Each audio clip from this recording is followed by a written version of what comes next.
Bismillahirrahmanirrahim. Assalamualaikum warahmatullahi wabarakatuh. Sahabat yang beriman, tidak ada satupun yang mengetahui kecuali Allah, penghuni kubur mana yang mendapatkan rahmat dan mana yang mendapatkan siksa. Ada seorang yang dikenal alim dan ahli ibadah selama di dunia, namun mendapat siksa kubur karena urusan sepele. Ada juga yang terhindar dari siksa kubur karena membiarkan serangga meminum cairan di ujung penanya. Kebaikan atau kejahatan yang dianggap remeh di dunia bisa menjadi penentu nasib seseorang ketika di alam kubur dan alam akhirat. Semua tergantung ketentuan dan keridhaan Allah Subhanahu wa Ta'ala. Maka barang siapa mengerjakan kebaikan seberat zarah pun, niscaya akan melihat balasannya. Dan barang siapa yang mengerjakan kejahatan seberat zarah pun, niscaya dia akan melihat balasannya. Quran Surat Al-Jaljalah ayat 7-8. Alam kubur menjadi alam penghubung antara alam dunia dan alam akhirat. Mereka yang sudah meninggal dari dunia akan berada di alam ini hingga datangnya hari kiamat, hingga kemudian berpindah ke alam akhirat. Selama di alam kubur ini, manusia juga akan menerima ganjaran atas apa yang mereka perbuat selama di dunia. Kelak, setiap amal dan perbuatan manusia selama di dunia akan dipertanggungjawabkan. Apabila seseorang sering melakukan perbuatan buruk selama hidup di dunia, maka kelak ia akan mendapatkan azab sebagai balasan atas perbuatannya. Bahkan balasan atas segala perbuatan manusia akan dimulai sejak berada di alam kubur. Apabila di dunia ini senantiasa berbuat buruk, maka kelak ia akan mendapatkan siksa kubur. Sedangkan jika selama hidup di dunia ia selalu berbuat baik, maka ia kelak akan terhindar dari siksa kubur.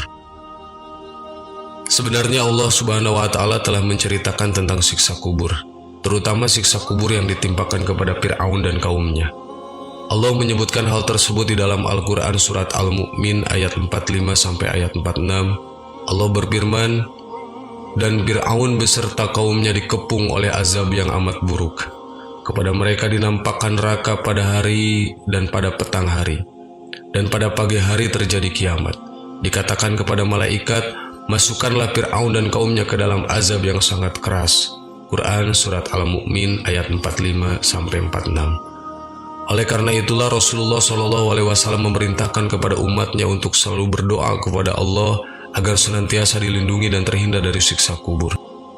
Sebagaimana Rasulullah SAW bersabda, "Mintalah perlindungan kepada Allah dari siksa kubur, sebab siksa kubur adalah hal yang benar." Hadis riwayat At-Tabrani. Lalu apa saja yang bisa dilakukan oleh umat Islam agar dapat terhindar dari siksa kubur yang amat pedih dan mengerikan? Hal yang pertama yang dapat dilakukan adalah dengan memanjatkan doa kepada Allah agar dihindarkan dari siksa kubur. Rasulullah SAW bersabda, "Jikalau salah seorang di antara kalian selesai tasyahud akhir selamat salam, mintalah perlindungan kepada Allah dari 4 hal. 1. Siksa neraka jahanam. 2. Siksa kubur. 3. Penyimpangan ketika hidup dan mati. 4. Kejelekan Al-Masih Ad-Dajjal." Hadis riwayat Muslim. Doa yang disarankan oleh Rasulullah SAW untuk dibaca sebagai doa pelindung siksa kubur adalah doa berikut ini. "Allahumma inni a'udzubika min azabil qabri wa min azabin nar wa min fitnatil mahya wal mamati wa min fitnatil masyihid dajjal." Yang mana doa tersebut memiliki arti, "Ya Allah, aku meminta perlindungan kepadamu dari siksa kubur, siksa neraka, penyimpangan ketika hidup dan mati, dan kejelekan Al-Masih Ad-Dajjal." Hadis riwayat Muslim. Kemudian hal yang kedua yang dapat melindungi seseorang dari siksa kubur adalah membaca Al-Quran Surat Al-Mulk. Sebagaimana disebutkan dalam sebuah hadis dari Abdullah bin Mas'ud, ia berkata, "Barang siapa membaca Tabarakalladzi biyadihil mulk, Surat Al-Mulk setiap malam, maka Allah akan menghalanginya dari siksa kubur." Kami di masa Rasulullah SAW menamakan surat tersebut Al-Ma'aniyah, penghalang dari siksa kubur. Dia adalah salah satu surat di dalam kitabullah. Barang siapa yang membaca setiap malam, maka ia telah memperbanyak dan telah berbuat kebaikan. Hadis riwayat An-Nasai. Ketiga, Amalan yang dapat dilakukan untuk mencegah siksa kubur adalah rajin bersedekah kepada orang-orang yang membutuhkan. Sesungguhnya sedekah itu akan mengurangi kepanasan, siksa kubur dari yang selalu memberikan sedekah. Dan bahwa sesungguhnya seorang mukmin itu akan dapat bernaung di bawah naungan sedekahnya di hari kiamat. Hadis riwayat At-Tabrani. Selanjutnya, cara keempat adalah dengan berwasiat agar tidak ditangisi secara berlebihan oleh pihak keluarga dan kerabat atas kematiannya. Dalam sebuah hadis disebutkan, seseorang yang mati itu akan disiksa dalam kuburnya karena ia ditangisi sewaktu kematiannya. Sebab itu wasiatlah di waktu hampir kematian agar keluarga tidak ada yang menangisi dengan cara menampar-nampar pipi, menggoyang-goyangkan baju sebagaimana bentuk rasa kehilangan yang dalam atas kematiannya.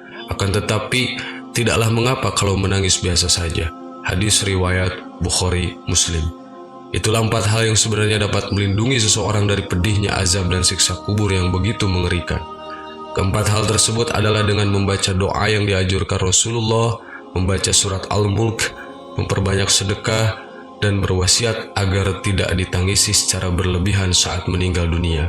Demikian, semoga sahabat yang beriman dapat terhindar dari siksa kubur. Allahu a'lam. Assalamualaikum warahmatullahi wabarakatuh.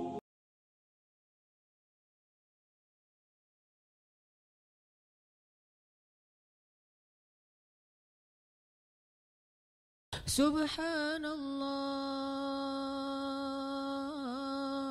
walhamdulillah wala ilaha illallah wallahu akbar. Subhanallah